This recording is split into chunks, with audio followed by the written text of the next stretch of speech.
하나님의 말씀 로마서 9장에 있는 말씀을 우리 함께 말씀을 시작하면서 읽기를 소망합니다.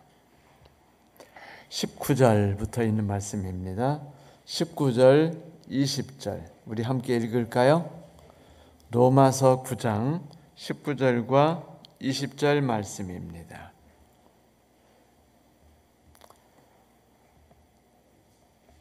신약성서 252쪽 펴셨으면 다 함께 읽겠습니다. 시작. 혹 네가 내게 말하기를 그러면 하나님이 어찌 허물하시뇨? 누가 그 뜻을 대적하느뇨 하리니 이 사람아 네가 네 귀에 감히 하나님을 실문하느냐? 지음을 받은 물건이 지은 자에게 어찌 나를 이같이 만들었느냐 말하겠느냐.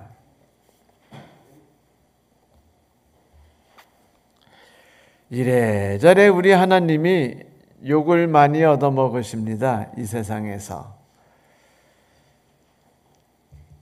어느 청년이 답답한 마음을 이렇게 토로한 적이 있었어요. 정말로 하나님이 꼭 알았으면 하는 거 몇 가지가 있다고. 그래서 뭐냐 그러니까 왜 이 세상에 그렇게 슬픔과 비극이 그렇게 많은지, 그리고 왜 그렇게 무지한 사람이 고통을 당하는데 그 부자와 악한 사람들은 이 세상에서 잘 살아가는지, 그런 거를 좀 하나님이 좀 알았으면 좋겠다고 말하면서 그가 이렇게 말했어요. 내게 하나님이 있다고 말하지 마세요. 만약 하나님이 있다면 그는 이 세상에서 가장 나쁜 놈일 겁니다. 얼마나 속이 상했으면 그런 이야기를 했겠어요. 사실 세상 살아가다 보면 고통스럽고 힘든 것이 우리가 만나는 삶의 대부분입니다. 많은 사람들은 만약 하나님이 계시다면 이런 모든 일어나는 비극은 다 그분 책임이라고 생각하고 있죠. 여러분, 이 청년의 질문에 대해서 하실 말씀 있으세요? 뭐라고 대답하실 수 있는 그런 하실 말씀 있으십니까? 오늘 바울의 이야기를 듣던 누군가가 손을 들고 지금 항의하고 있습니다. 아, 그래요? 그러면 다 하나님께서 다 임의로 다 선택하신 거군요.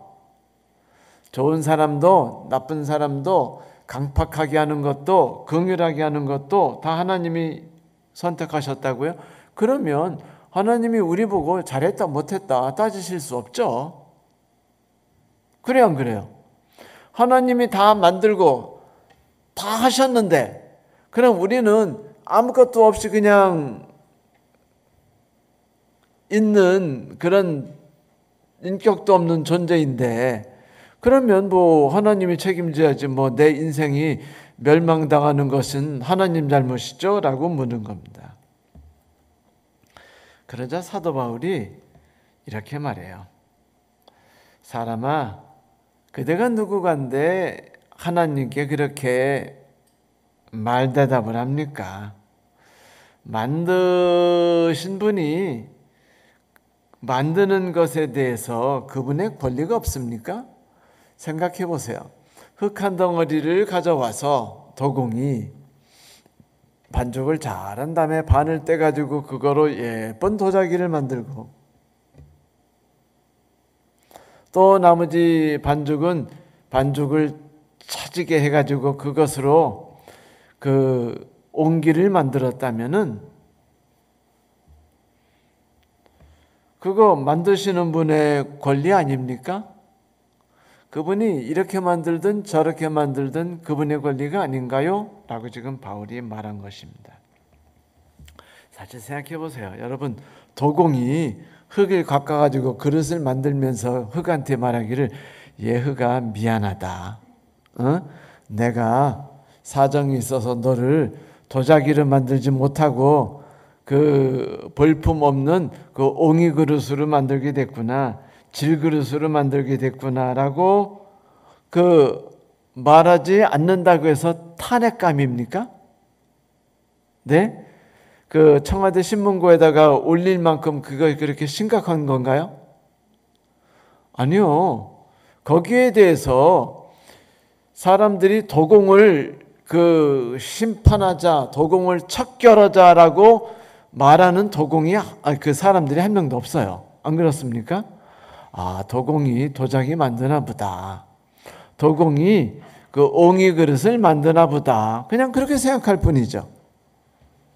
중요한 것은 무엇을 만들었느냐가 아니에요. 중요한 것은 어디다가 쓰느냐죠. 여러분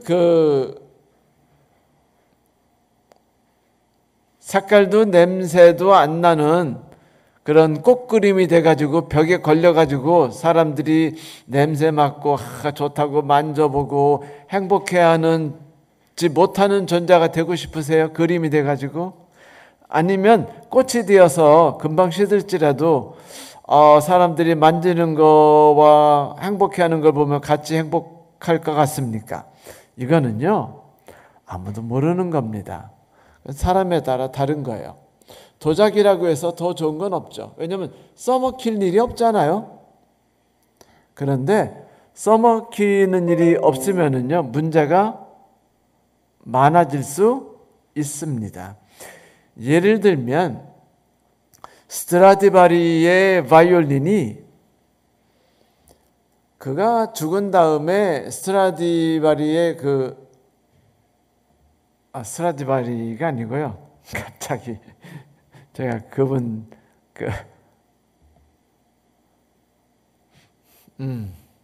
죄송해요. 갑자기 지금 생각이 안 나네요. 면역주사 모더나를 맞았더니 생각이 뱅 도나 봅니다. 스트라디바리가 아니고 유명한 바이올리니스트가요. 그분 이름 갑자기 잊어버렸네. 죽고 돌아가시면서 자기 바이올린을 아무도 켜지 못하게 하고 기증하셨어요. 그래서 유명 박물관에서 그분의 바이올린을 가만히 보관했습니다. 그런데 여러분 아세요? 바이올린은요 가만히 보관하면 뒤틀어지고 고장나서 쓸 수 없는 게 됩니다. 그 박물관에서 이 시각성 때문에 걱정해 가지고 이분 성함을 갑자기 잊어먹었네. 그분에게 마음속으로 죄송하다고 빌고 그리고 이해해 주시겠지 한 다음에 그걸 꺼냈어요. 꺼내서 연주자들이 그것을 정규적으로 연주하게 했습니다. 연주를 해야만이 악기가 뒤틀어지지 않는 이유 때문이었죠. 바이올린은 써야만, 정신없이 써야만 효용성이 있게 된 것이 바이올린이에요. 물론 도자기는 쓰면은 요거도 먹죠. 도자기에다가 물을 담아가지고 그거로 부어 먹다가 잘못해 떨어져서 깰까봐 아주 신경 많이 쓸 겁니다. 그 주인이. 안 그렇겠어요? 얼마 주고 산 건데요. 사람들마다 성격이 다르고 거기에 따라 용도가 다르게 쓰여진다고 해서 분노해야 할 사람은 없습니다. 실제로 우리에게 성격 테스트라는 것들이 여러 가지가 있는데 그 중에 하나가 MBTI라는 성격 테스트죠. 다 해보셨죠? 해소미도 해봤구나? 너는 뭐로 나왔니? 했는데 기억이 안 나? 다시 해.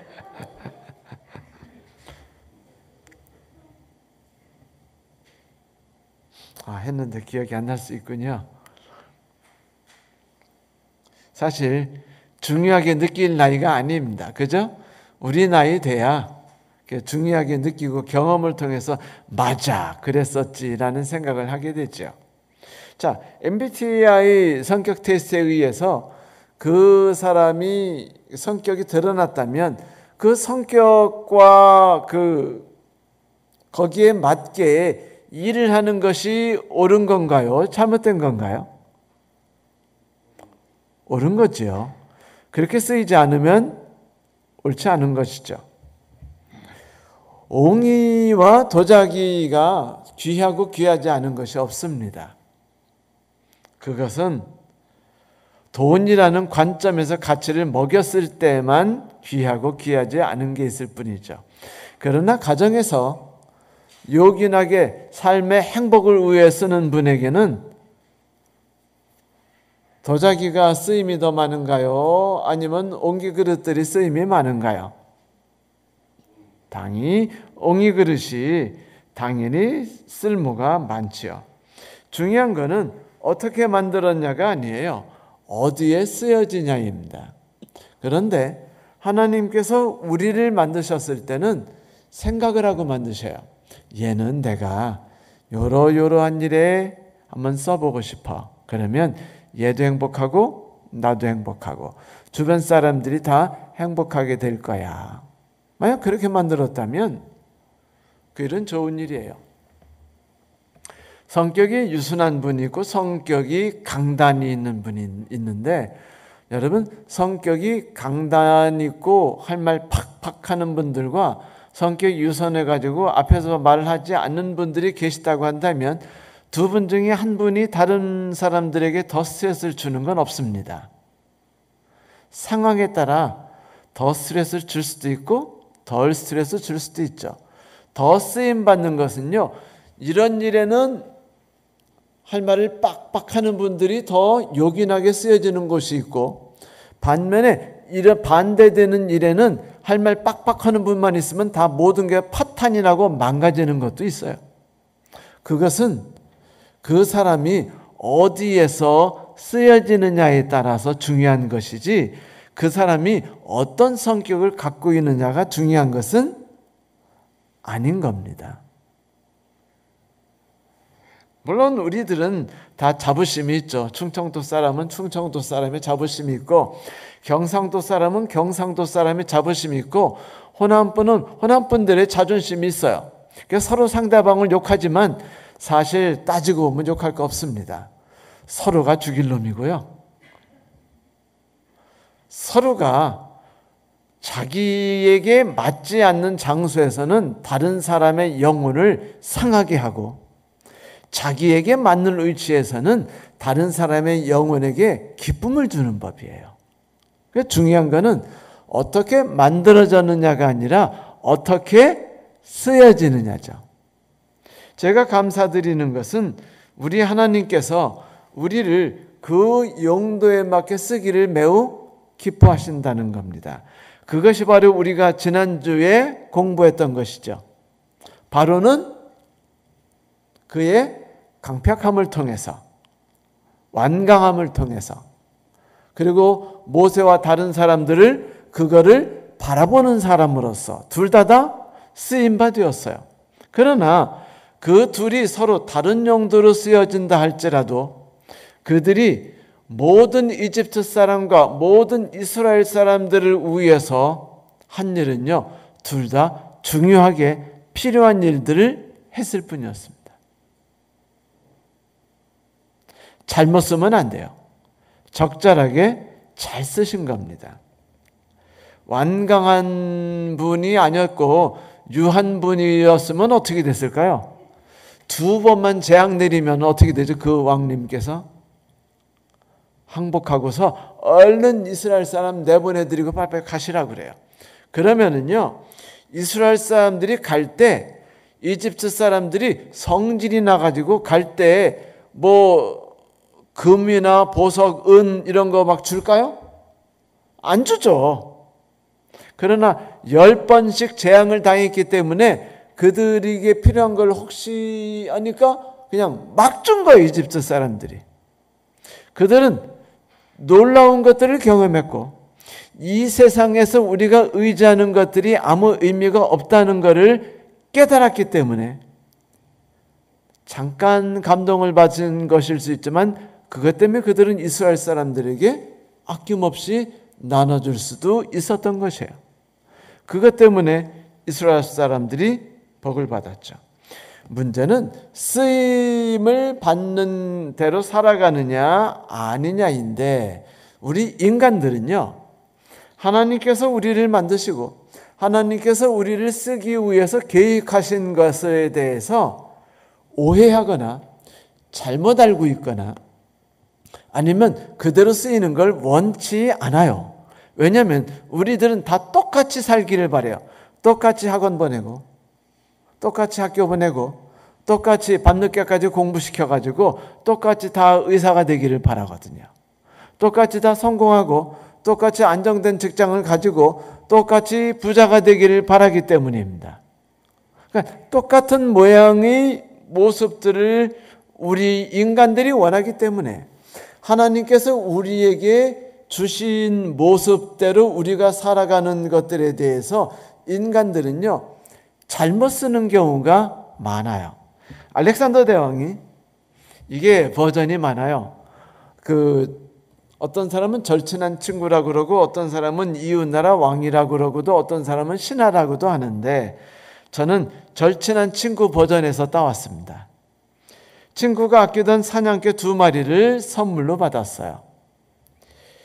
얘들이 사냥개래요. 정말 사냥을 잘한답니다. 그래가지고 이제 대왕이 뿌듯해가지고 이제 자랑도 할 겸 해가지고 이제 이 사냥개 2마리를 가져갔네요. 그런데 토끼 사냥을 갔습니다. 토끼 사냥을. 그런데 이 사냥개 2마리가 토끼를 보고 멀뚱멀뚱하게 있고 왈왈왈왈 그러면서 쫓아 막 이리 뛰고 저리 뛰지를 않는 거예요. 아무짝에도 쓸모가 없었습니다. 그래서 그 꼴을 보다 못한 알렉산더가 화가 나가지고 이 사냥개들을 그 자리에서 죽여버렸어요. 그리고는 친구를 만났을 때 성질을 내며 말했습니다. 아니, 좋은 사냥개라며 그런데 왜 이렇게 쓸모가 없냐? 라고 말하자 친구가 말하기를, 아이고 대왕님, 너무 성급하셨군요. 얘네들은 토끼 잡는 애들이 아니고 호랑이 잡는 애들입니다. 호랑이 봤을 때만 반응을 하지요.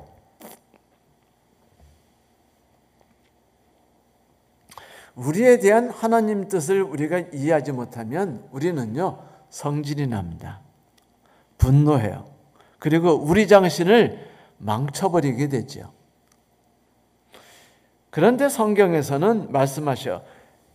태균아, 너의 삶의 모든 것은 내가 계획해놨어. 너는 내가 요긴한 데 쓸 거야. 너를 위한 특별 계획이야. 여러분, 이것은요 되게 행복해요. 한번 상상해 보세요. 우리 아빠가 나를 사랑하지 않는 줄 알았는데 아버지 돌아가신 다음에 한 3년 지났는데 아빠의 유언이 시간차로 나를 공격했어요. 3년 뒤에 10억이 날아오도록 유언장이 날아온 겁니다. 비밀로 있다가.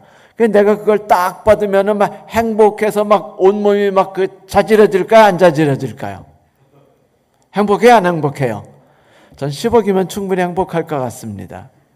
그러면 내 아빠가 나를 위한 이런 멋진 계획이 있었구나. 아빠 브라보, 하늘에 계시지요? 아빠 감사합니다라고 말하겠죠.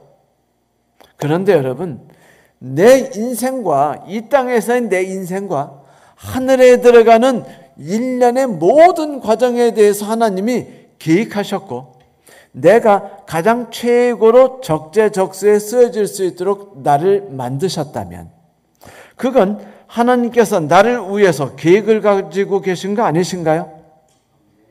감사할 일이죠.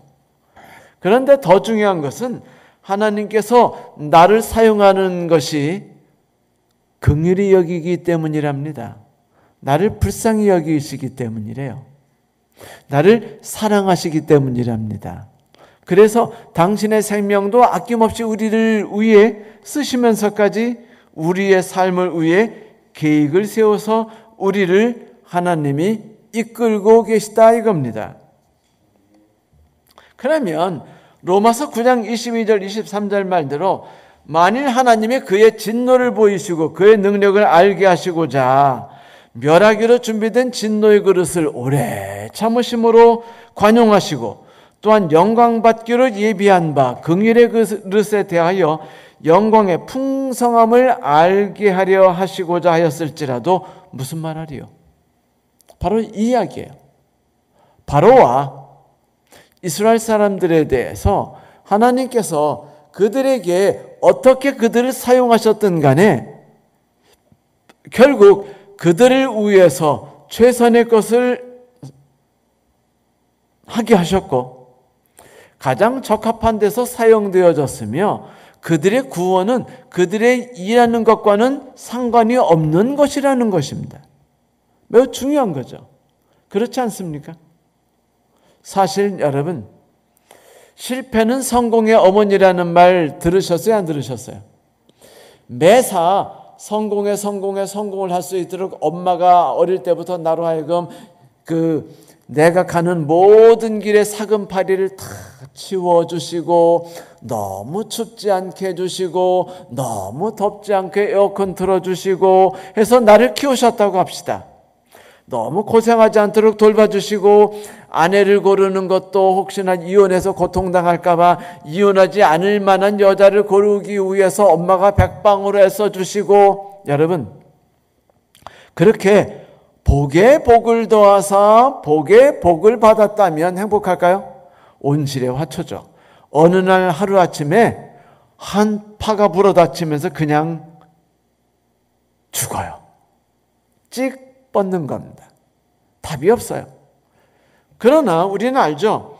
고생은 젊을 때 고생은 사소한다고도 말하고 그 다음에 실패가 성공의 어머니라는 말도 있듯이 내가 고통을 당하면서 어려움 속에서 눈물이 나도록 뼈저리게 고통당하면서 경험했다면 그 경험이 나의 몸에 피처럼 돌고 그리고 뼛속에 있는 어떤 에너지처럼 그렇게 들어가 있지 않을까요? 여러분, 이집트 사람이 복받은 건가요? 이스라엘 사람들이 복받은가요?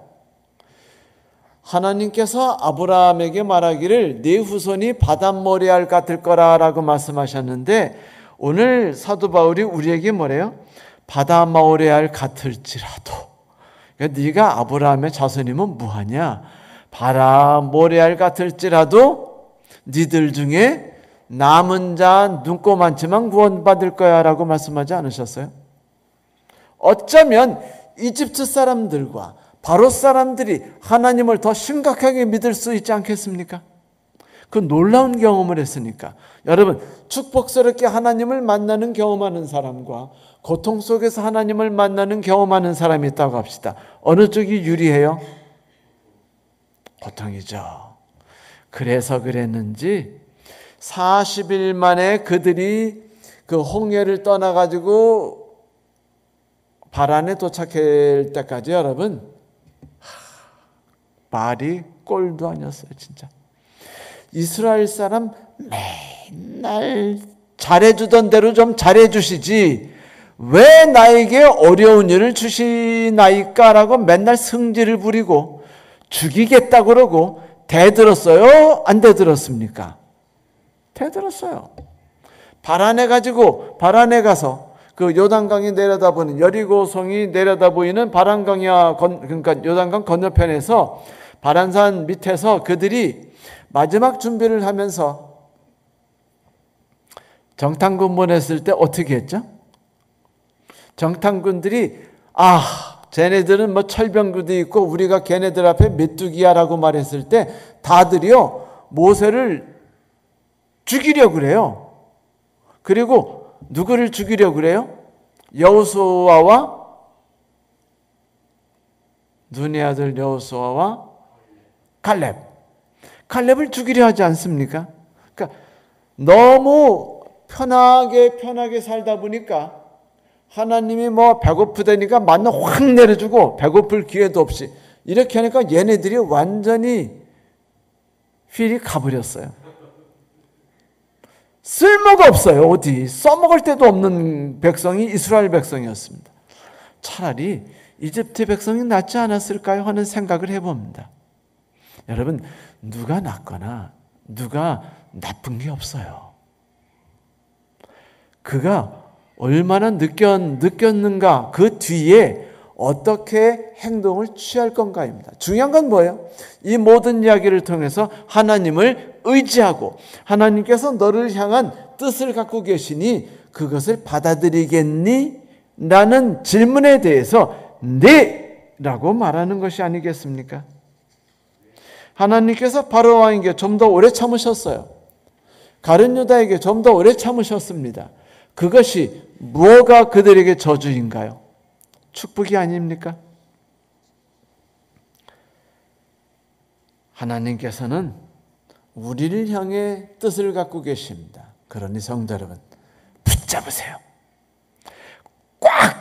두 손으로 꽉 붙잡으세요. 우리에게 너무 큰 복이니까요. 그게 우리에게 오는 고통이었나요? 혹은 그것이 우리에게 오는 슬픔이었습니까? 좌절이었습니까? 어떤 것이든 우리를 향하신 하나님의 계획이라면 붙잡아야 하지 않겠습니까? 하나님의 계획이 나를 통해서 잘 이루어질 수 있도록 해야 하지 않을까요? 은혜의 풍성함을 우리가 잃어버리지 않게 되기를 바랍니다. 스펄전이 설교에 있었단 말이에요. 어느 날 그가 이제 주일날 예배를 드리고 집에 가는데 마차를 타고 이제 테임즈 강을 지나가고 있었어요. 근데 그때 갑자기 무슨 생각이 들었냐면, 혹시 내가 템즈 강에 있는 물고기가 아닐까? 내가 이 물을 다 마셔버려가지고 템즈 강이 말라버리면 난 어떻게 되지? 라는 생각을 했어요. 그때 하나님이 작은 물고기에 말씀하셨습니다. 마음껏 들이마셔라 작은 물고기야. 네 은혜가 내게 족하구나. 그때 또 이런 생각을 했어요. 내가 애굽이 통치하던 시대의 작은 생쥐가 아니었을까? 내가 그 7년 풍년에 의해서 난 엄청난 곡식을 내가 다 먹는데 먹다 보면 그게 다 없어져가지고 곡간이 텅 비면 난 어떻게 되지? 불안해요. 그때 그에게 요셉의 소리가 들렸습니다. 마음껏 먹어라 작은 생쥐야. 문득 갑자기 스펄전이 이런 생각했어요. 내가 혹시 높은 산을 등산하는 등산객은 아닐까? 산에 올라가서 공기가 너무 좋아서 막 들이마시는데 내가 호흡하다가 공기를 다 마셔버려가지고 공기가 고갈되면 어떡하지? 그러자 하나님이 하늘문을 열어주시면서 말씀하셨습니다. 마음껏 다 들이마시고 또 들이마시고 또 들이마셔라. 작은 인간아, 내 은혜가 내게 족하도다. 여러분, 하나님의 은혜가 우리에게 족한 것입니다. 왜냐하면 하나님이 우리를 향하신 모든 계획들은 다 은혜와 우리를 불쌍히 여기심에 의해서 만들어진 것들이기 때문이죠. 하나님이 10번이나 재앙을 만들기 위해서 2번 그의 마음을 완고하게 만드셨다고 해서 그게 잘못인가요? 라고 누가 질문했을 때 사도 바울이 지금 이렇게 대답한 것이었어요. 그리고 이제 사도 바울이 말합니다. 하나님께서 우리에게 씨를 남겨주지 않으셨으면 어떻게 됐을까요? 그래요.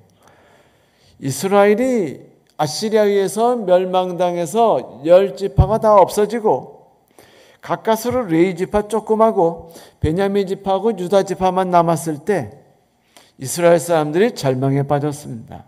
곧 이어서 바벨론에 의해서 그들까지 사로잡혀 갔을 때 더 절망에 빠졌죠. 그들이 슬픔의 노래를 불렀어요. 희망이 더 이상 없었습니다. 그런데 성경이 말하기를 하나님이 우리에게 씨를 남겨주셨다라고 말해요. 사도 바울이 지금 이 이야기라는 겁니다. 이스라엘의 자손의 수가 바다 모래알 같을지라도 남은 사람들은 반드시 구원을 받을 거야. 나는 내 백성이 아닌 사람을 내 백성이라고 하고 내가 사랑하지 않는 백성을 사랑하는 백성이라고 말하겠다. 너희들 지금 너희들의 힘만 의지하고 나를 의지하지 않고 살았지. 그래서 너희들이 아시리아에게 잡혀가고 바벨론에 잡혀감으로 내 아들이 아닌 게 돼버렸잖아. 하지만 염려하지 마라. 내가 너희들을 다시 붙잡아서 내 아들이 아닌 너희들을 내 아들로 삼아주마라고 말씀하셨어요. 이게 호세아에 나오는 말씀이죠. 로암미. 그리고 이사야가 한 말을 사도 바울이 이야기합니다. 만군의 주님께서 우리에게 씨를 남겨주지 않았다면 우리는 소돔과 같이 되고 고모라 같이 되었을 것입니다. 은혜라는 것이에요. 하나님의 은혜를 베풀어 주셨으니 그 안에서라도 하나님께서 붙잡으셔서 그 하나님이 주시는 은혜를 붙잡고 살아난 사람들이 있다는 것이에요. 그런데 참 흥미로운 사실은 뭡니까? 믿음으로 감사함으로 하나님이 주시는 불쌍함으로 주시는 은혜를 붙잡은 사람들은 다 구원받았다는 거예요. 예외 없이 한 명도 예외 없이 다 구원받았다는 겁니다. 그럼 구원받지 못한 사람은 누군가요? 내 힘으로 세상을 살아가고 내 힘으로 하늘나라에 가려고 하고 내 힘으로 더 나은 삶을 유지하려고 애쓰고 또 애쓰고 또 애쓴 사람들을 말하는 것이에요. 그래서 사도 바울이 말하는 겁니다. 이 사람들이 율법을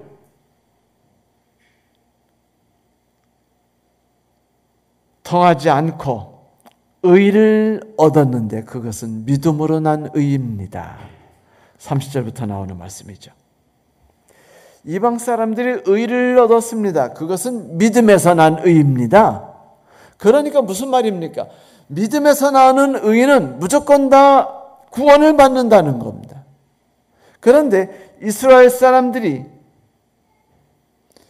율법에 의해서 행위에 의해서 구원을 받으려고 했기 때문에 그들이 구원을 받지 못했다고 말해요. 그래서 성경에 이렇게 말합니다.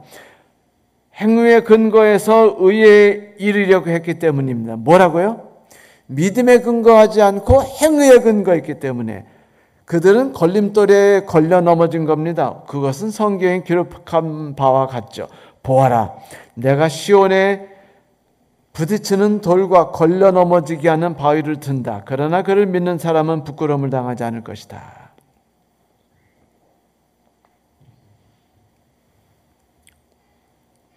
은혜를 주시기 위해서 우리 모두들이 집을 번듯하게 질 수 있도록 하나님이 우리의 삶 앞에 든든한 바위를 갖다 두셨어요. 거대하고 넓은 튼튼한 바위를. 그랬더니 사람들이 그에다가 집을 지면 되는데 집을 짓지 않고 뭐라고 그래요? 내 길 앞에 바위가 있네? 이게 왜 내 길 앞에 있는 거야? 기분 나빠. 차다가 얼렁 넘어져가지고 상체기를 입고 쓰러졌어요. 지금 그 이야기입니다. 내가 너희들에게 집지라고 반석을 갖다 줬는데 왜 너희들은 거기서 넘어지냐? 그건 내 의도가 아니야. 그런데 왜 이런 일들이 일어났을까요? 그것은 사람들이 누구든지 예외 없이 내가 한 행동을 의지하는 습관들이 있기 때문입니다. 내가 한 행동을 의지해요. 내가 한 행동에 대해서 마음이 편해집니다. 그래서 자식을 위해서도 남편을 위해서도 우리 가정을 위해서도 내가 하는 거예요. 그런데 저놈의 남편이 내 뜻에 따라서 잘 되지 않고 저놈의 아들놈이 감사해하지 않고 잘 자라지 않으면 내가 승질나고 좌절하고 힘든 거예요. 그건 뭐냐면 내가 하는 모든 삶들이 나에게 상처를 입힌다는 겁니다. 그건 인간으로 태어난 모든 사람은 예외가 없어요. 여기에 예외 있는 사람은 없어요. 저도 여러분도 다 똑같이 비슷하게나마 그런 경험들을 다 하고 있습니다. 그 인간이기 때문이에요. 이 인간의 특이한 심리에 대해서 한 심리학자가 실험한 바가 있었죠. 어느 동네 한 구역을 택해서 이제 집주마다 매일 $100씩 갖다 놓고 이제 결과를 관찰했죠. 실험 첫날 사람들이 미쳤나 그러고서는 의아해하더니 싹 돈을 집어서 이제 주머니에 넣고 쏙 들어가 버렸어요. 사흘이 지나니까 집 앞에 $100 갖다 놓은 놈이 누군지에 대해서 막 서로 이야기를 시작했어요. 둘째 주가 되니까 사람들이 현관 앞에서 돈 받으려고 미리 기다리세요. 누가 훔쳐가지 않게. 셋째 주가 됐어요. 돈 받는 걸 당연하게 생각했습니다. 넷째 주가 되니까 아무 말 없이 그냥 집어갔어요. 한 달이 지나서 돈을 갖다 놓지 않았더니 사람들이 불쾌해하면서 난리 났어요. 아니 왜 오늘은 돈 안 주고 가는 거야? 내가 청와대에다가 찔러 박을까? 이게 이 세상 사람들의 자연스러운 심리라는 거예요. 우리는 이런 삶을 우리도 모르게 살아가고 있다는 겁니다. 이 세상에 우리의 뜻을 두고 있는 사람들은 이렇게 의도 준 사람들의 의도에 맞지 않는 어리석은 행동을 하죠. 이것이 우리가 이기적이고 우리를 의지하고 이 세상에 우리의 뜻을 두었기 때문이에요. 그런데 하나님 우리에게 뭐라고 하셨죠? 너희는 이 세상에 나그네고 너희의 삶의 목표는 어디에 있다? 하늘에 있다. 이 세상을 얻고 하늘을 이루시렵니까? 그 삶의 방법대로 살아가다 보면 하늘은 우리께 될 수 없어요. 아니면 이 세상이 원하는 방법을 우리가 과감히 NO라고 말함으로 우리가 하늘에 들어갈 수 있는 기회를 얻을까요? 여기에 대해서 말한 겁니다. 내가 너희 앞에 반석을 뒀는데 이건 믿음으로 말미암은 의예요. 하나님이 우리를 위해서 모든 걸 하셨다는 겁니다. 하나님을 의지하고 신뢰하려는 거예요. 만일 우리가 그분의 의를 믿음으로 붙잡는다면 우리는 그 위에 집을 짓게 될 거예요. 만약 우리가 여전히 하나님이 주신 은혜를 감사히 하면서도 오늘도 여전히 내 힘으로 무언가를 살아가면서 속상해하고 불만해하고 좌절해하며 억울해하고 우울해한다면, 누군가에 대해서 분노한다면 그거는 내가 반석에 걸려 넘어지는 사람입니다. 왜냐하면 하나님께서 그것을 포기할 수 있도록 하기 위해서 나에게 그런 시련을 주셨기 때문이에요. 얘야, 이런 일이 있으니까 나를 붙잡고 나를 의지해라 라고 지금 우리를 부추기시는 거라는 말씀이죠. 사랑하는 성도 여러분, 놀라운 축복이 아닙니까? 나는 이때 우리가 걸려 넘어지는 자가 되지 않기를 간절히 소망합니다. 성도 여러분, 하나님이 아브라함과 이삭과 야곱을 통해서 긍휼과 은혜를 베풀어 주지 않으셨습니까? 그 계보가 세월이 흘러서 오늘날 우리 앞에까지 왔어요. 이제 그 은혜의 반석이 우리 앞에 서서 우리에게 외칩니다. 그대는 지금 무엇을 신뢰하겠는가? 바다의 모래알 같은 사람처럼 그대 자신의 행위를 신뢰할 것인가? 아니면 그대를 위해 준 내가 그대의 삶을 이끌어준다고 말하는 나를 신뢰할 것인가? 여러분, 은혜의 반석에 기초해서 집을 지으시겠습니까? 아니면 하나님의 뜻에 거스르는 반석,